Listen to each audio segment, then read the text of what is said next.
Hey guys, this will be video 10 for the how to restore a 1981 Gibson E2 CMT for curly maple top Explorer.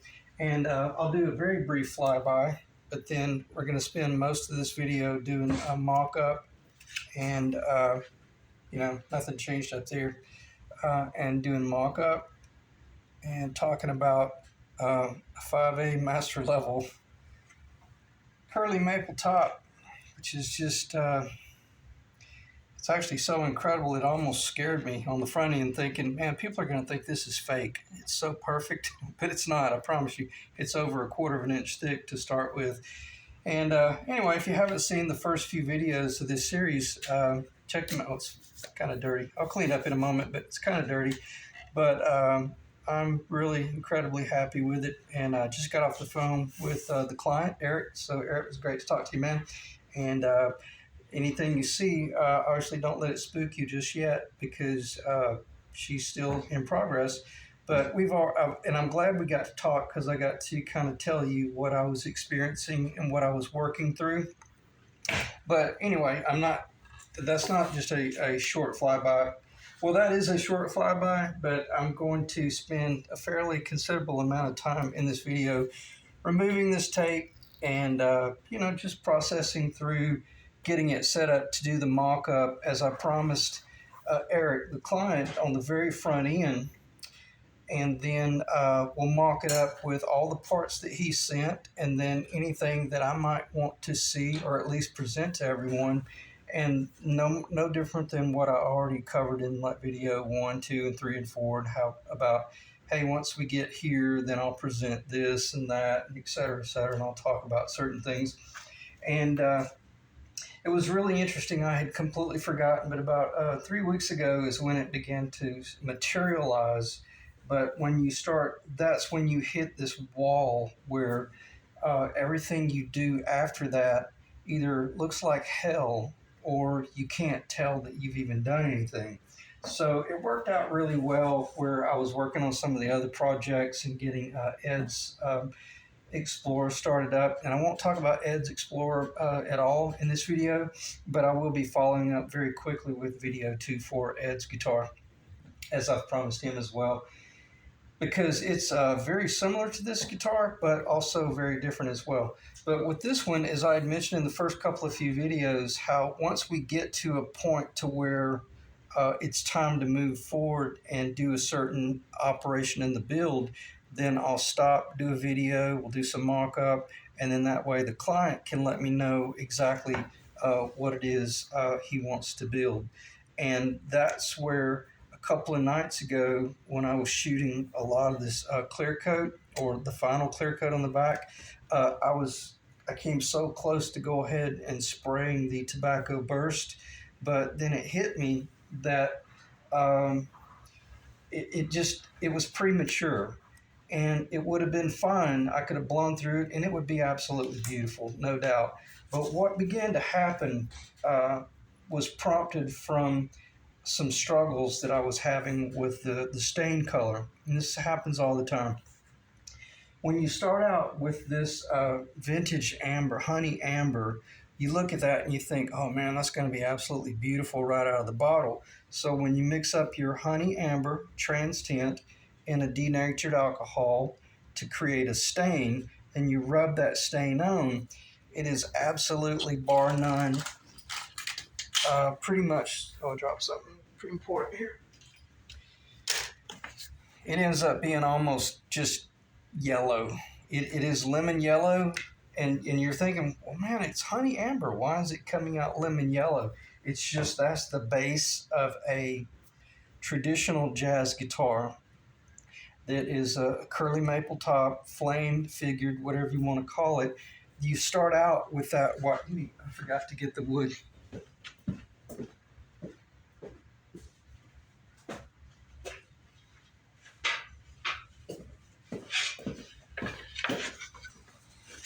You know, this actually is this exact top, but the top was the wood was considerably thick. Excuse me, thicker. So this would have been the slice up under that slice right there. So you can see that's right at about 1/4 of an inch. Well, that's exactly what this top is as well. Same thing with this top up here. You know, it's about 1/4 of an inch, but it is the slice that would have been up under that piece right there. So the exact same guitar top, but just one slice down. But when you start out with this curly maple, to say this stuff is about as snow white as you can get is an understatement, because it is just so white. Now, it's actually beautiful in the natural wood, but the whole idea of building a amber topped jazz guitar or any sort of amber topped guitar, there's a threshold by which you cross that it starts looking fake.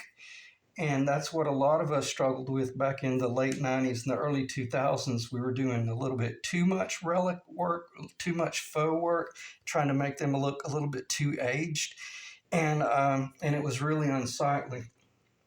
But I got pretty good at mixing those colors. But you always started with the lemon amber center of the body, because you were very quickly going to be fading into your traditional, like and it's not even the 59 Les Paul, it's your traditional jazz guitar from the 40s and 50s.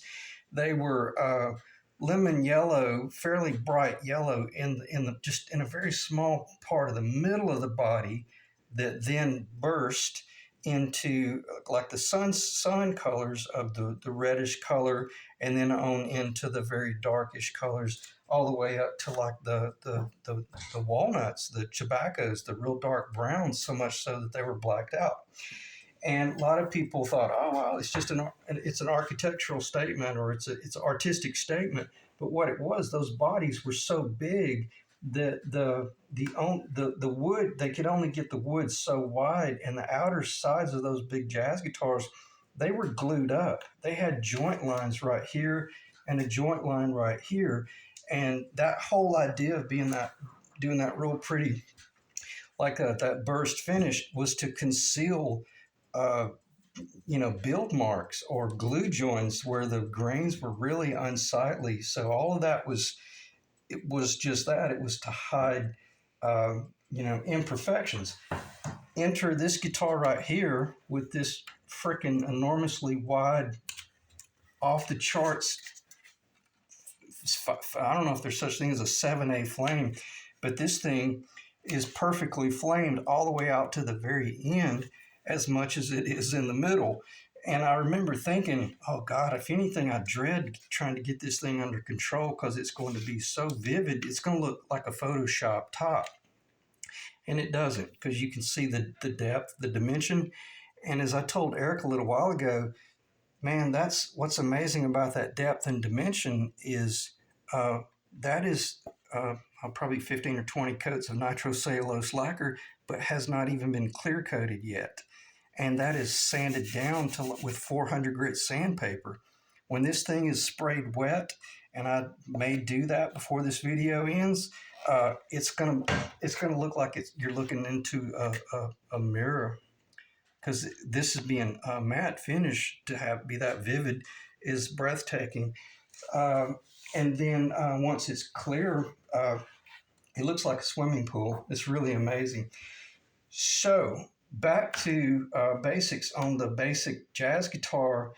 You start out with that lemon yellow, but only because you're about to really tone it down with all these other deep, rich, amber colors like the red, and then the tobacco is what I just said. So, but with this animal right here, what I began to see with this guitar was exactly what I predicted when I was having general conversation with Eric on the very front end about, according to what sort of maple we can find, that will determine how much sunburst work we do. Because I was scared I wasn't going to be able to find a piece of flame any wider than that. And that I was getting out, is so big, you probably can't see. I was getting ready to have to come up in this area right here and pretty much black that out. But as soon as I saw that wood right there, I knew that we were going to have the option to leave this entire top clear. Now, I've already had this conversation with Eric, and I'm so glad, because it keeps me from having to repeat myself, that It's not my guitar. B, my ego is always on the back burner. C, this is Eric's guitar. And as I explained to him, I'll give you suggestions as to what I see as we're getting there. But please, and that's so cool. We got a great working relationship. Uh, if you disagree, man, just let me know and I will tobacco this baby out. Whether it's a light, faint tobacco burst or it's a true blacked out tobacco burst like the 81 original guitar is. So if I was trying to do a spot on absolute replica, I would have already shot the tobacco burst and it would have been blacked out. When I say blacked out, we'll call it smoked out, but 100% a non-transparent tobacco brown up to about 1 inch. And then once you got to the 1 inch mark, then it would very quickly start fading into the semi-transparent. And the burst is only about 2 to 2.5 inches wide at the most, maybe 3 inches top. But keep in mind, you might be looking at the Gibson pictures trying to replicate that guitar, but the question is, well, what was Gibson working with back in the 80s? Were they probably were not working with this master level 5/8, not on every guitar. That's what's so rare about doing woodworking. You'll get lucky and you'll get it on like one out of every 7 or 8 guitars, but it might very well have been that even like in their custom shop arena, they might say, man, we're not doing any burst on this at all because we want to dote about how incredibly rare the board is that we use to build this guitar out of. In other words, per 1940s and 50 specs, you're not trying to conceal anything. So with that said, and I'm so glad I got to have that conversation with Eric a little while ago before I did this video, about 3 to 4 nights ago, I began to see this possibility right here. And unfortunately, this halogen light is not allowing the amber, the real warm amber, to come through as much as it truly is in person. So after this video, Eric, I'm going to mock it up and snap some photos of the different mock-ups, and then I'll text you those photos attached. Excuse me, and then you'll be able to see more clearly what it is that I'm seeing. But as I clarified to Eric very early in the build, once we get to this point, as I've already said, we'll do some mock-up, and then we'll determine what we want to do from there on out. But what I saw the other night was the lemon yellow was just driving me crazy because it was just so vibrant that it looked horrible. And so I went back online, studied the 1981 specs guitar at Diablo Amps, which is beautiful. But the more I looked at it, the more I realized that maple in the middle is far warmer than your traditional jazz guitar. And so I realized, okay, well then what I'm going to do, I'm going to go ahead and tint my nitro a little bit more to what I call the Peter Green finish, because most of us are aware of who Peter Green is, and then even Eric clarified to me, oh, I knew I'd forget the guy's name. It went from Peter Green to insert other guy. Oh, I can't believe I forgot his name. Oh, I almost remember. Anyway, then it went to Kirk Hammett. But I think that's that guy's name. Long story short, that guitar, I saw that guitar about 2 or 3 years ago online. It was in the UK. And the guy that was Gary Moore, I think that's his name, I was a custodian to that guitar, and I was able to visually capture all the images of, I'm going to call it Peter Green's vintage Les Paul, which was a dirty, faded burst. You know, it's the one that's kind of worn out right here. And the more I looked at that video, the more I realized this is unbelievable. I cannot believe they actually photographed in video form the actual guitar.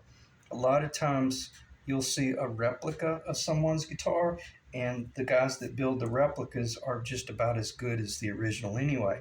But I'm almost 100% certain that was the original guitar. So with that said, if you know how to mix your trans tints, and the short is brown mahogany, honey amber, um, your clear nitrocellulose lacquer. We're going to talk about this a little bit more, and then you're going to end up, this is Eric's SG, but you're going to end up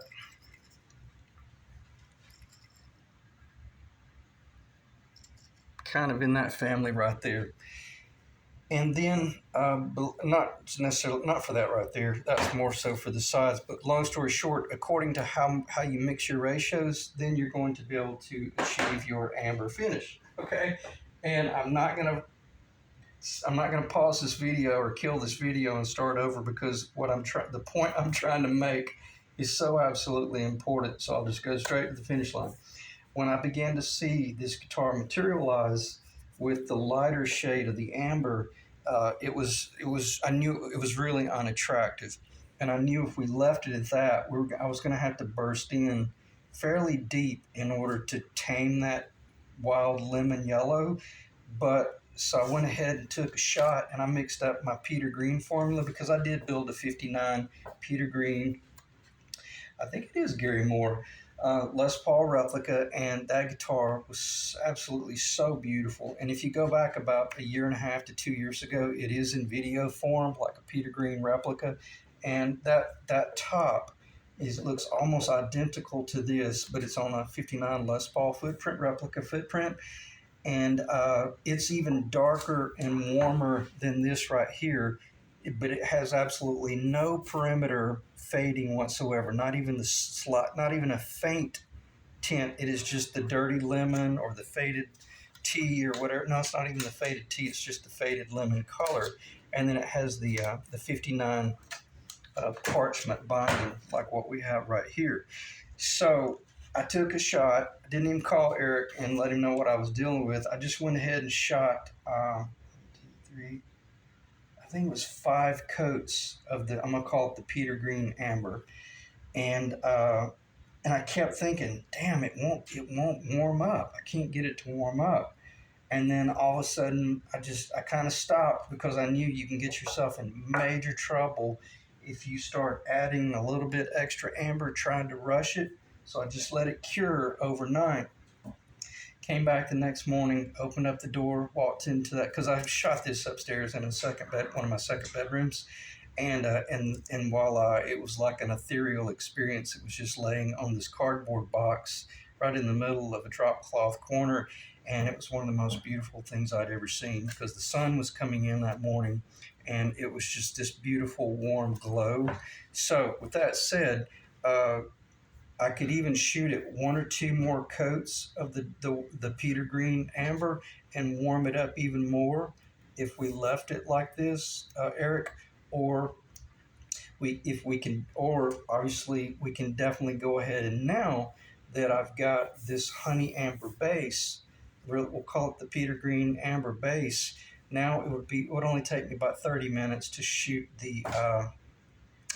I say with spray, it would actually be with my small gun, with my touch-up gun, and it would be a real fine mist where I would just do the perimeter, and we could either do the blackout perimeter, as what Eric's already aware of, where you can't see through the maple at all, or I tripped up on a guitar the other day that apparently is just come out of the custom shop at Gibson. I'm pretty sure it's a Gibson. I'm pretty sure it's a Les Paul with a 5A flame maple top. Looks very much like this Peter Green color. And they got the ever so slightest faint tobacco burst around the perimeter. And when I first saw it, I was like, it kind of looked unfinished. And it kind of bothered me, because it's like, well, what'd you do, run out of lacquer or something? Because it's not something I was used to seeing. But it might be one of those things where it kind of grows on you, or if somebody like Kirk Hammett walks out on stage with it, then everybody's going to want it. So I say all that to say this, and that's one of the reasons why I brought up the whole early 40s, 50s lemon burst to the sunburst to the red to the brown early jazz guitars. one thing I learned from watching the Robert Benedetto vocational series was don't deviate from traditional hardly at all, because we as a public, we're creatures of habit, and we're used to seeing a certain thing, and if you start deviating from that too much, it'll backfire on you. And I say that to bring up the fact that back in the 50s and 60s, I don't know if anyone had seen the clear, warm, amber clear top on any of the small guitars that was present on some of the spruce top jazz guitars. That might have been prevalent on some of the Epiphone flame top guitars, but for the most part, they were all burst.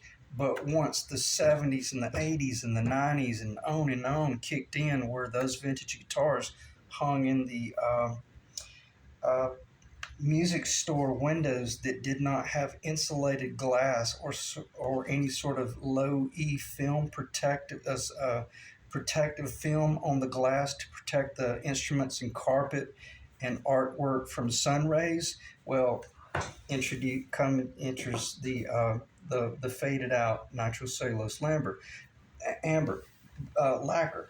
So now that we've seen it, it's acceptable even in this big footprint. And that's a long way around me showing that I think about this type stuff on an absolutely mind-numbing level, to the point that I just clarified to Eric, well, yeah, I mean, I could have finished the guitar a few days. And he wasn't complaining or anything, but I could have finished the guitar sooner, but then you would have never got to have seen it mocked up with the pick guard, because what you guys are about to witness is, and I'm going to try to keep I'm just going to have to be a little bit opinionated. When I loaded it up the other night with that Peter Green top and all this original stuff, I almost called Eric immediately and said, "Oh, dude, man, I don't know if there's any way we're going to be able to do this burst." So I just got to think. I thought, at a minimum, I got to pause the guitar, tap the brakes, mock it up, and then let Eric tell me how he wants me to build this guitar. So let me check the time. 22 minutes. My God, at least it's under 30 minutes. I was afraid it was going to be longer than that, but I am not going to stop this video. But before we do the mock-up, let me do just a brief conversation about nitrocellulose lacquer, because unless you went back and suffered through about 45 minutes of that conversation in video, probably 3 or 4, maybe 2 or 3, I need you to understand how it is I went about clear cutting this guitar, spraying the lacquer on this guitar. Okay, the whole idea about a true nitrocellulose lacquer finish is you want to work with your lacquer out of the can, because you have more solids in the can. It still sprays and dries relatively quickly. However, the cure time is a nightmare, because we're talking weeks upon weeks upon weeks of it needing to cure properly. It'll be dry and it'll be safe, but it needs an enormous amount of time to cure properly. And if you attempt to rush it, you will get yourself into a nightmarish situation where you're feeling it. You're going, oh yeah, man, it feels great. It's ready to sand, and then you'll start doing your sanding, only to have those little beads start rolling up out of the lacquer, and it's the most frustrating thing to just have to wait, and you have to wait, and you have to wait and wait and wait, and this one, you might be thinking, well, it's supposed to cure like 4 to 6 weeks. Is this one being rushed, since I've only let it cure for about 3.5 weeks?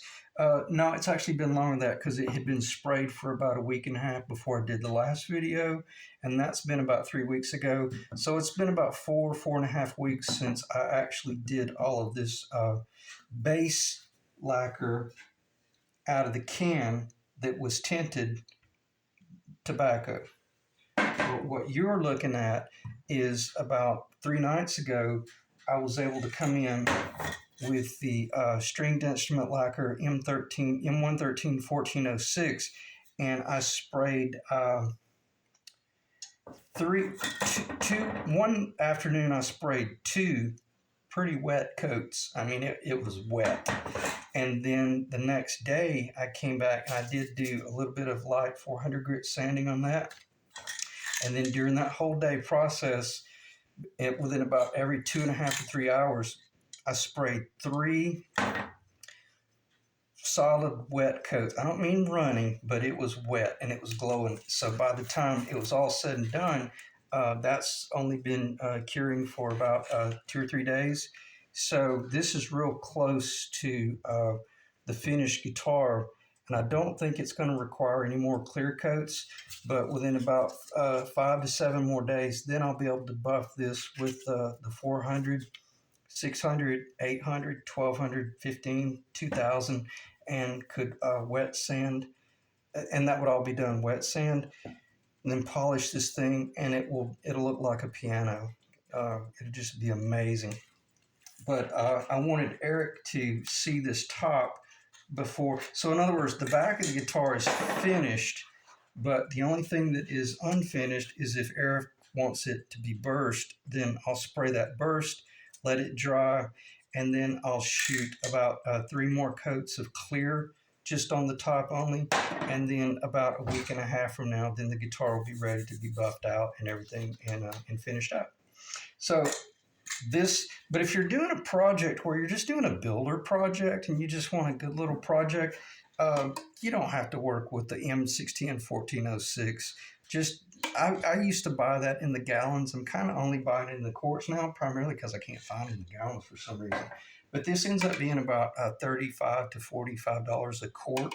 So do the math. We're talking roughly $180 a gallon, and this ends up being about $22 a can if you were fortunate enough to have a woodcraft around you.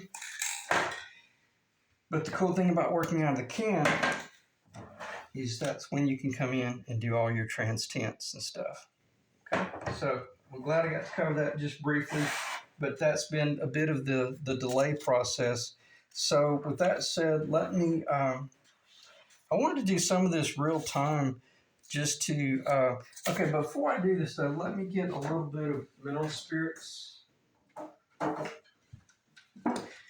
And let's pretty up the back. Always read your can. Paint thinner is the same as mineral spirits, and that's on the rag, because if you're not careful, if you're in a hurry, you pick up that blue can and you'll think, okay, I'm pouring over some lacquer thinner, some paint thinner, only to start wiping your guitar with lacquer thinner, or worse, acetone. So that would be a nightmare situation. Last resort, smell of it. If it doesn't smell like mineral spirits, back up and punt. All right, let's see what she looks like wet. I just want to clean some of this off a little bit. I'll try to keep this in the camera as best possible. First time I've got to see this. And you have to keep in mind, this is just like sprayed out of the can. No buffing, 0 buffing. It hasn't had any sanding or buffing at all. So let's see if she looks like a custom guitar. So we can get that off the table.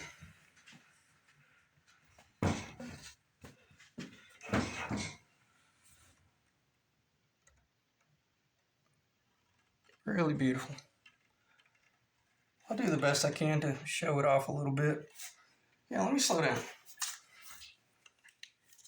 Well, tell you what, let me finish what I started. Let me wipe it clean over here. Because when you're working in a woodwork shop, everything around you is just, even my clothes are covered in a little bit of dust that I'm not even aware of.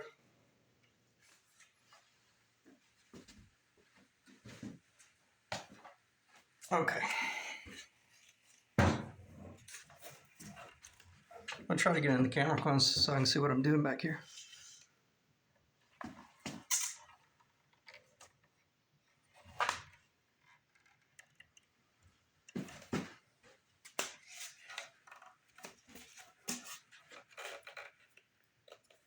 I have no idea what you guys are seeing, but I imagine it's fairly nice. This is kind of cool. I still have the old vintage. Haven't touched the headstock and have no intentions of doing that. I've only done nitro work up to like in this area right here. And this is what I meant, Eric, by even if you see, if it looks too shiny to you at this point, I'm probably, yeah, I will. Even here on camera, I'm going to buff that down a little bit. That's why I wanted to wipe it with the mineral spirits. So you can kind of see through the transparency of the back, because this is what was spooking me a little bit. When I was spraying my tinted color on it and then sanding and then spraying and sanding, I started losing the transparency. And it scared me because I realized, oh my God, I don't want this thing to get too dark. But we always knew we were going to be smoked out in this area right here, and you would not immediately just go into a transparent side right here or right here. So even akin to Eric's SG, the 69, this was pretty much blacked out or smoked out in this area right here, even kind of right up in here a little bit. But very quickly I tried to get back into a thinner, lighter spraying of this so you could see the mahogany grain. And what I see is really beautiful, but unfortunately I know the halogen light will only capture it in every so often. And then, but if you want to see it, you could pause, of course. So with that said, now the reason I'm going so long-winded about this is because you don't want to just start tearing off this tape. You run the risk of tearing into your lacquer. Very unlikely that your lacquer is going to release anywhere and tear loose on you, because I do such a really good job of making certain that everything's always real clean and clear before I spray another coat or two. But if there was just the slightest amount of issue there, what you want to do is take your 400 grit and sand the tape.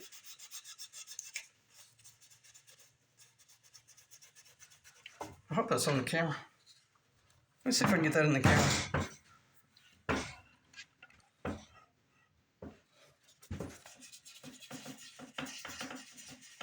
So what you're thinking right here, just kind of think about sanding the lacquer off of the tape. And if your color was so thin that you run the risk of it coming through, well, then you don't have it tinted deep enough and you don't have enough lacquer there. So, but once you see that you have sanded the edge of that tape, don't push it. And this is a brand new, fresh aluminum oxide 400 grit. Because when I get ready to pull this tape loose, let me watch what I'm doing so I don't screw up. When I pull this tape loose, I want to guarantee that it's as crisp of a ledge as possible, because there will be a ledge there where the lacquer goes across and drops down to the binding, because that will then get resolved once I start doing my clear coat work and then start building up a little bit. So sand the tape, sand the edge of the tape. If you want, you can come into the body a little bit, but all you're doing right now, you're not trying to finish the guitar as much as you're just trying to break any sort of edge between the lacquer being, the tape being glued to the lacquer on the top. No sense in using any mineral spirits here to like soften the tape, but you could if you wanted to after you get it sanded.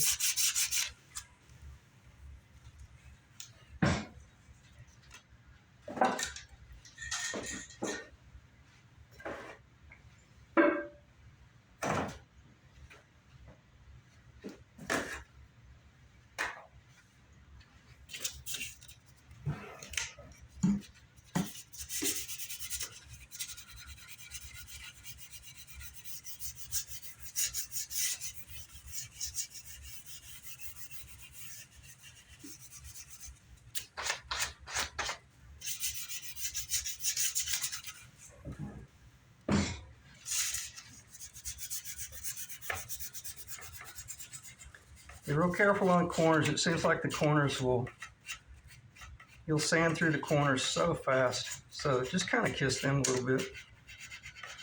But again, just stay on the tape. You should be fine.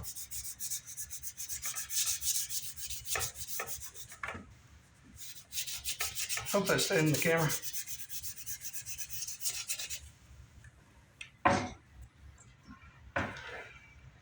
Another thing I like letting the lacquer cure over like 2 to 3 weeks is I don't have to be nearly as worried about damaging the finish, because she's taking on a pretty shell-like state right now. Really nice. It's not, you couldn't hit it with a chisel, but you don't really have to worry about it getting scratched on the table.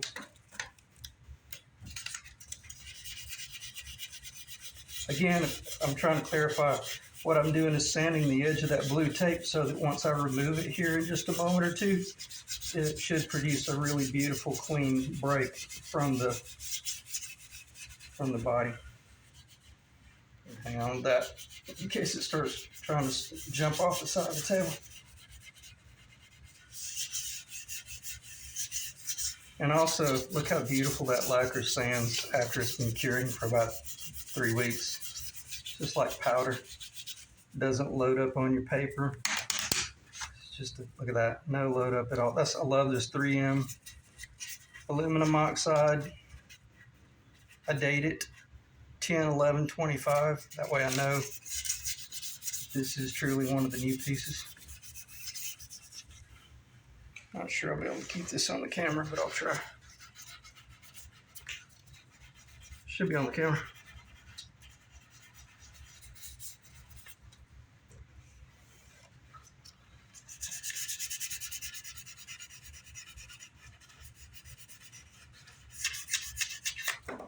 And then, as promised, we will mock up at the end of the video.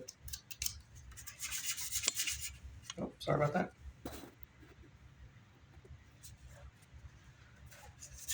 I'll try to not do that again. It's hard to get that in the camera. Should be in the camera.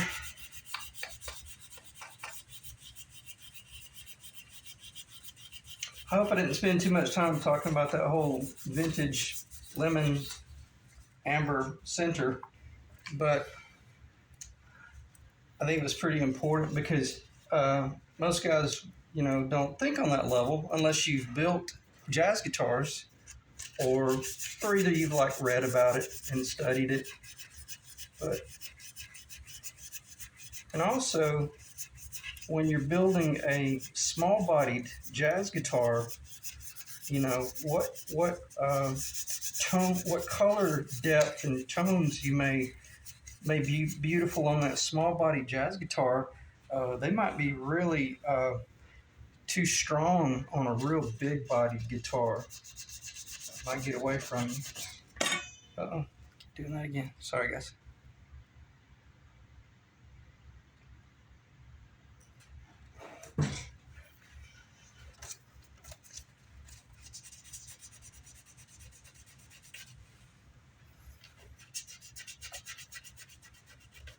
Okay, kind of sanding in the blind here, but I'm just trying to think about filling the tape edge.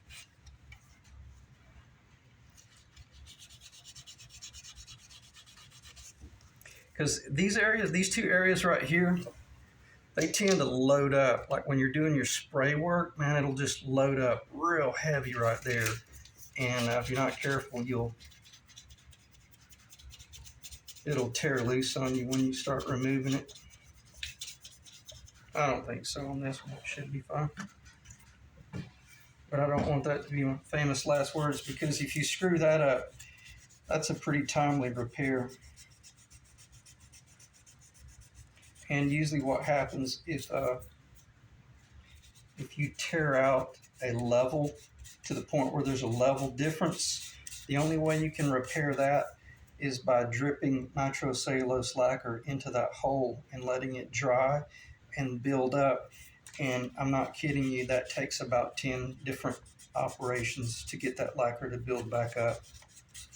Because the nitrocellulose, what's so frustrating, it keeps shrinking and keeps shrinking. You could dump a ton of it in there, and you're thinking, oh, that'll be perfect. That'll fill in one operation.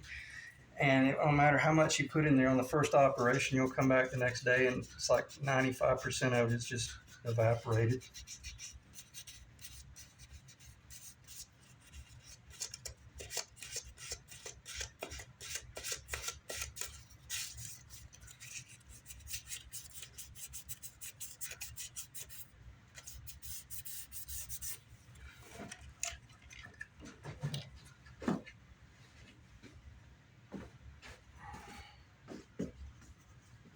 All right, 40 minutes. I'm going to pause. Well, I'll take a little bit of the tape. I'll take the tape off back here, which I know this is all a real safe area.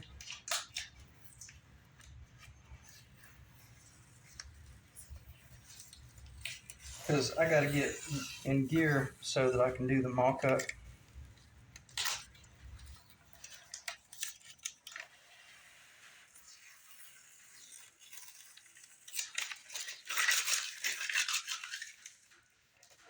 Blue tape is definitely safer, but typically I'm using just the regular painter's masking tape. But I will say this blue tape is probably far more safe.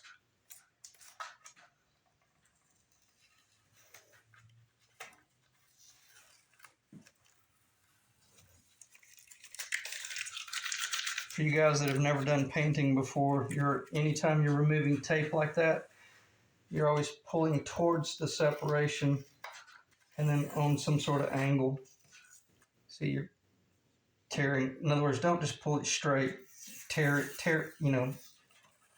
pull it loose on that 45-degree angle down, especially after you've done that sand work, and you'll just about be guaranteed that you'll have a beautiful separation.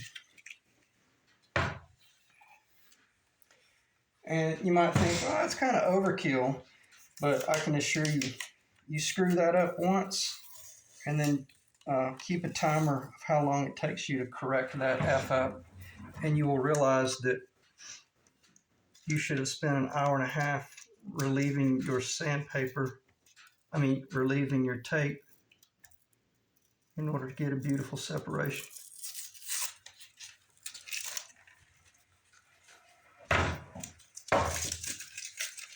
And do we have a beautiful separation? It'll be close enough to go in with an X-Acto knife, or maybe not. Now, it will need just a little bit of X-Acto knife work there on the bottom, but not much on the end, if any.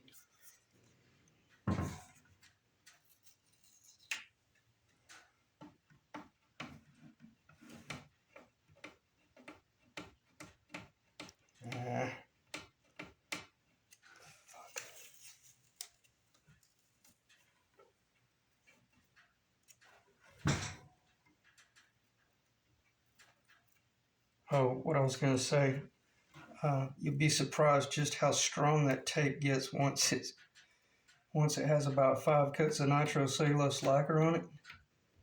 It gets real stiff and real brittle.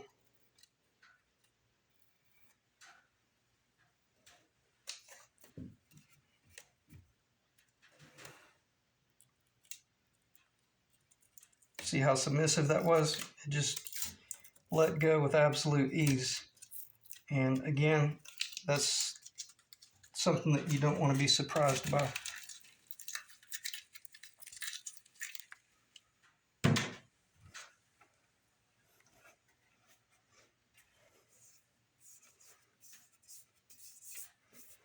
You got a little bit of amber bleeded through on that binding when I was cleaning it initially, but this is what I was talking about, Eric, from the standpoint of, let me wipe it with the rag that the mineral spirit's on.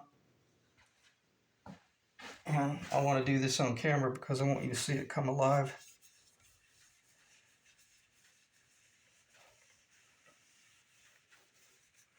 When I first saw this, it was like, oh my God. It's like a vintage 59 something custom. Anyway, let me stop because I don't want to I don't want to sound opinionated.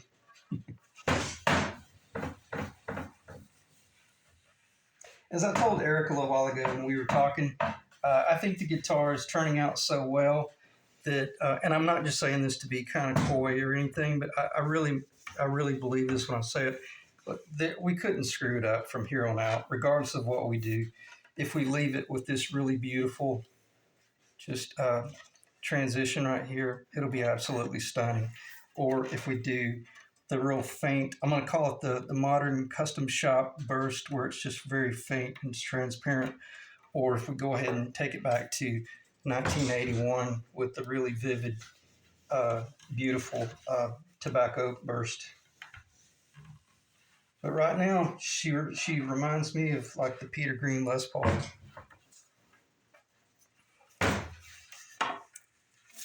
Try to keep that in the camera, sorry. But look how slick this is. That's awesome. So it's just only going to require just a very small amount more of sand work, and that'll be ready to polish to an absolute, like jazz guitar, high gloss, very transparent, deep, dark, rich color. I'm doing the best I can to keep it on the camera, but making certain that I keep control of it. So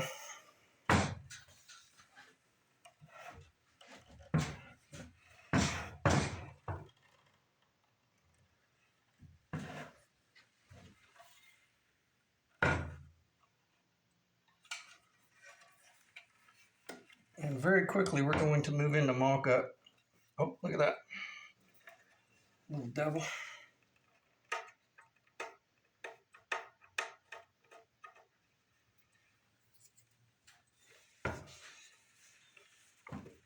I'll go ahead and throw myself under the bus right here. When I was doing all the binding, because I rid of this binding is one piece, it broke right there, and I had to join it, but it's showing a join line. I'll be able to make that disappear, and I'll cover that later on. But with the Stewart McDonald bind all cement, you can make things like that disappear. Okay, so let me check the time. 47 minutes. I guess there's really no reason to pause unless I think I'm going to lose control, which I don't.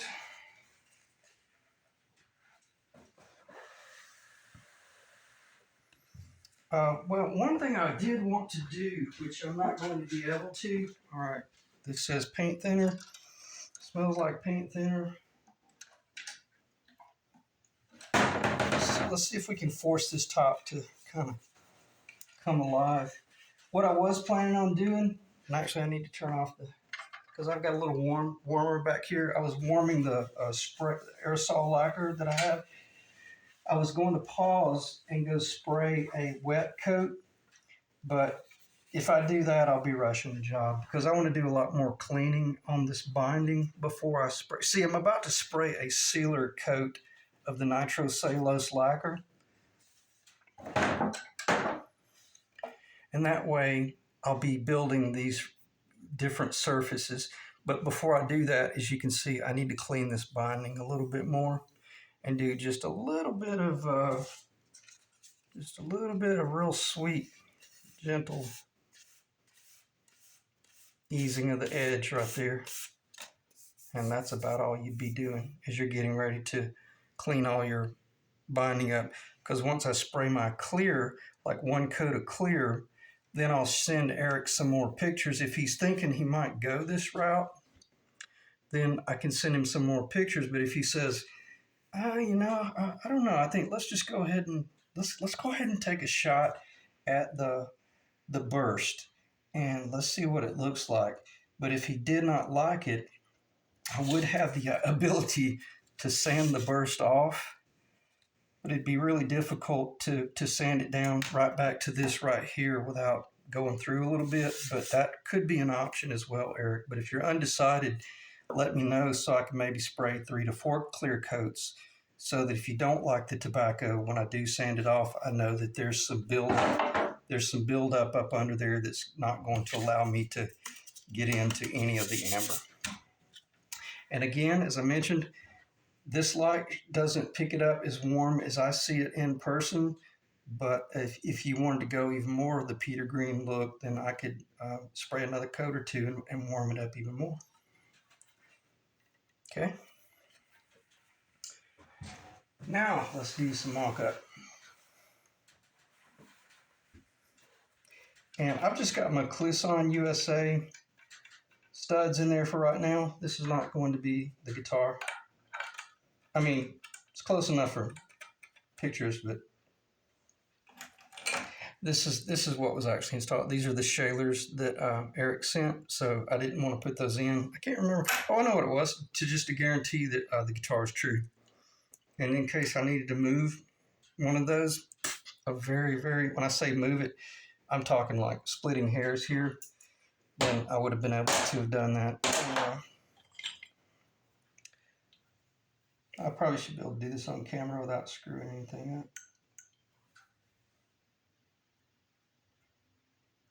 up. Let me pause and get this blue tape off of here so that I can actually install the studs.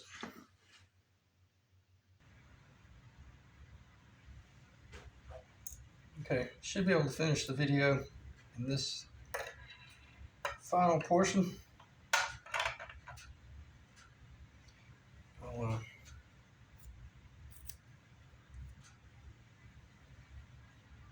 just hold it up briefly,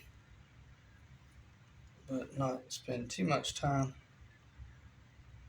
with it because I really want to get some tape on here to keep from fighting this from falling off.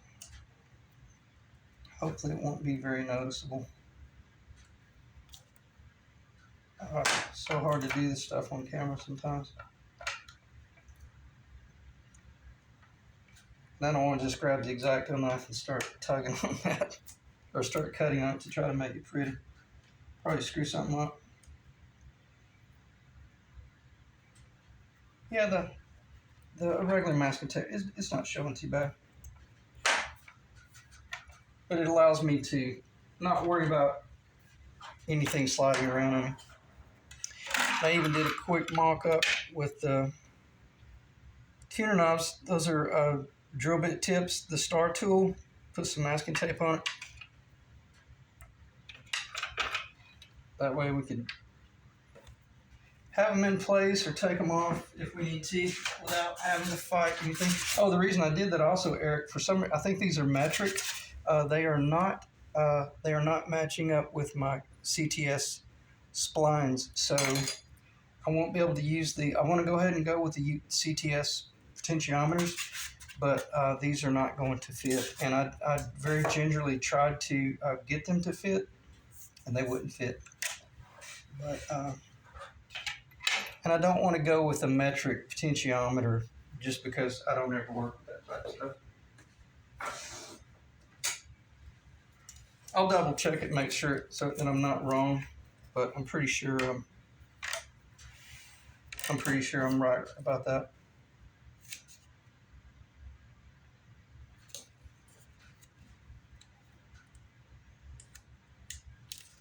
I'm gonna try to do this without making a fool out of myself, if I can.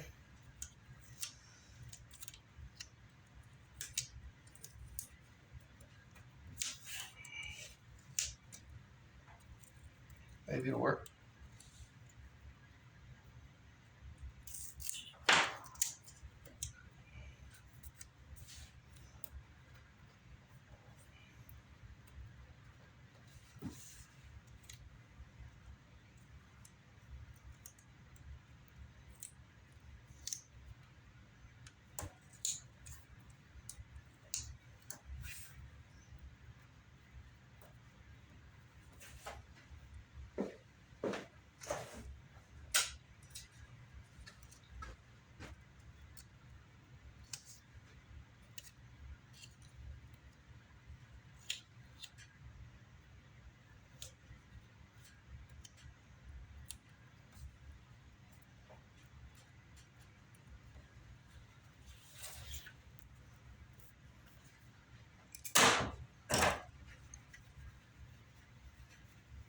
I wish the camera would pick up that darker amber finish 54 minutes. I may pause in a moment, but I'll see if I can just, yeah, let me pause because I don't want to waste any time, because all I'm going to be doing is just fitting this, but I only want to fit it once. So let me get this fit and then aligned with these, and then we'll come back and then we'll do the two different mock-ups between the gold and the black. Okay, I forgot that I can't put the pick guard on until the very last, because that was the whole promise that I made when I was building this guitar. And let me look and see how bad that tape might look. Ah, that looks like crap.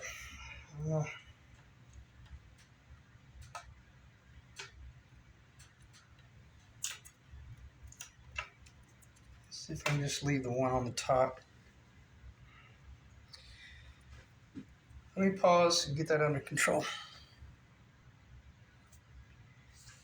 Okay, sorry for the chaos, but that should be strong enough. I put some tape internally in between the bridge and the stud, so it should hold enough. But what I was saying is I can't put the pick guard on until I show it like this, and then with the gold pickup rings, and then well, no, I'll have to put the black pick guard on next, and then I'll break this whole thing down and set it up with the gold pickup rings just alone, or the tell you what, let me just shut up and do it.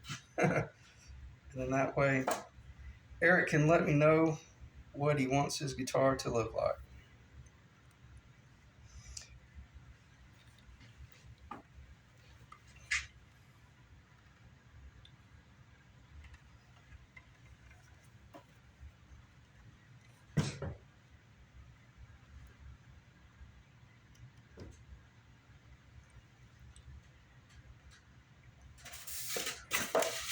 The only thing about building a guitar is trying to make certain you don't drop them.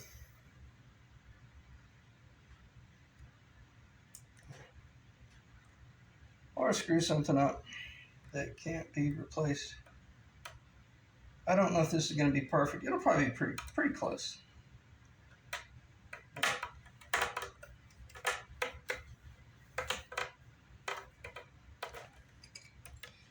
It'd be funny if we can get this to stick.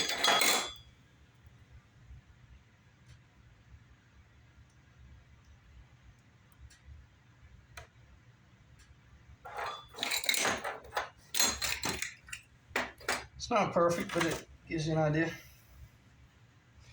That's what I saw the other night, Eric, and it blew me away. And even though, right now it's showing some gapping and stuff, it would not be showing gaps down here. I just didn't get it on correct. But there would be slight gaps right here. But what I saw when I built it up as this guitar right here, that's when I saw how unbelievably cool this vintage pick guard is, because it's really beat up. It's really banged up. But that's what gives it the character to make this guitar look vintage correct, even if you didn't do the tobacco. In other words, that it's the weirdest thing how sometimes the things that are the most screwed up are the most beautiful design element of that the build. Let me just lean it back there and just kind of look at it from a distance. You can't really see it. That's a little bit too far back, but check the camera. I don't think we could go wrong either way. It's just a killer, beautiful guitar. I love the simplicity of this though, and I'm gonna shut up because it's not my guitar. I think the main reason that guys like Eric like working with guys like me though is because I don't have a problem getting a little bit opinionated, but it's only because I've stood here at this table for hour upon hour and just kind of really considered certain things. And to me, that's the sign of a builder that really cares about, building the most beautiful guitar. But if, Eric was building this specifically to be spot on per 81 specs, then, And if he'd have been very adamant about that stuff on the front end, I wouldn't even be presenting this, because you don't want your client to get confused. Okay, so now let's, I'm going to pause and put the gold rings on there, and then we'll repeat and rinse. Okay. Gold rings, no pick guard. Absolutely beautiful. Got dust on them. Sitting in the shop. Couldn't go wrong.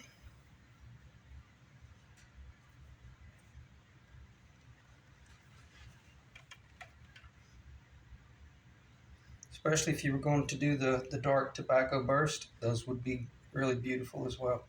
I really mean what I'm saying. I'm not just saying it to say it. I don't think we could screw anything up from here on out. Okay, because I'm not sure how long my phone is going to allow me to continue to record. Should be about another 5 or 10 minutes, but I don't want to give it the benefit of the doubt.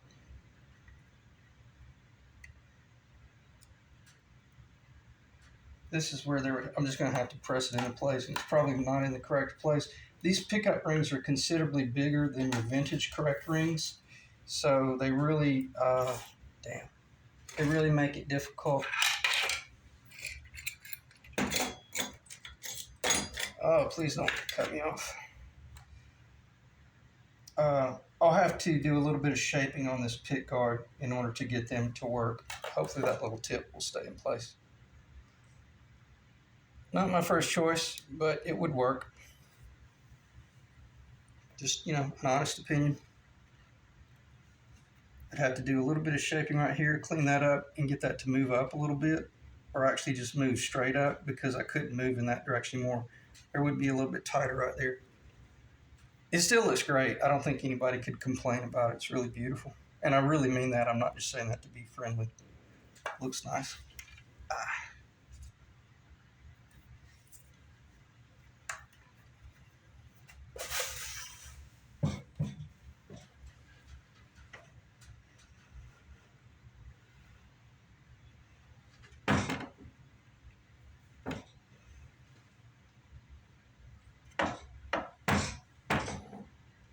No doubt that top is wild.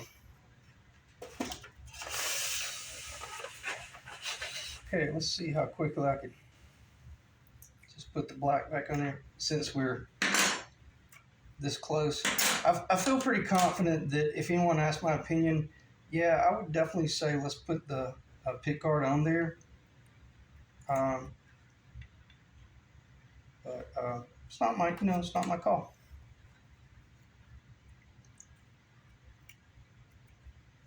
But as Eric and I were talking earlier when he called, I don't have no idea if these are correct. I got to get them on there. When Eric called the last time we were talking, we got to laughing and joking about the fact that, well, or I'm the one that made the statement. I said, well, if you want to know the truth, we built this whole custom guitar around that pick guard. And we kind of really did. Or we did. We did. Because, again, I had this drawing, but I did not have a template from where I had built one in the past. So, with that said, I'm going to try to get a good screenshot.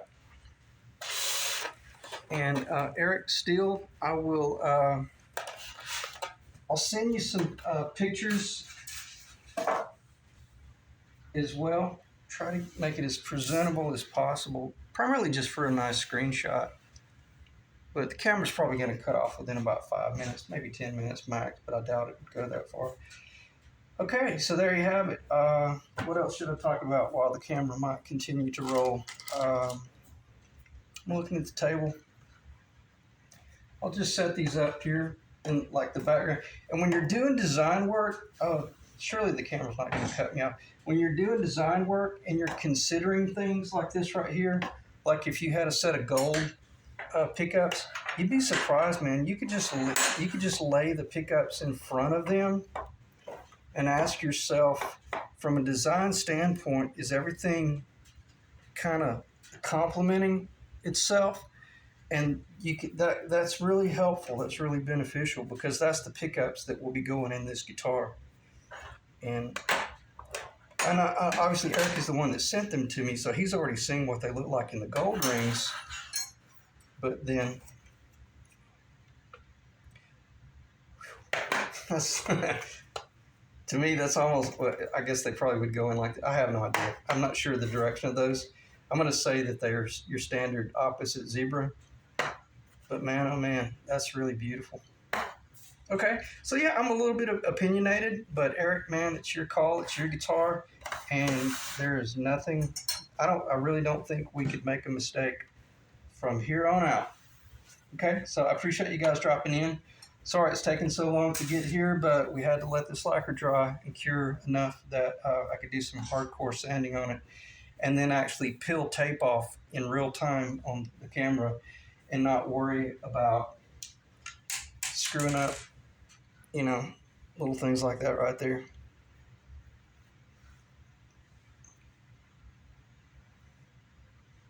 Okay.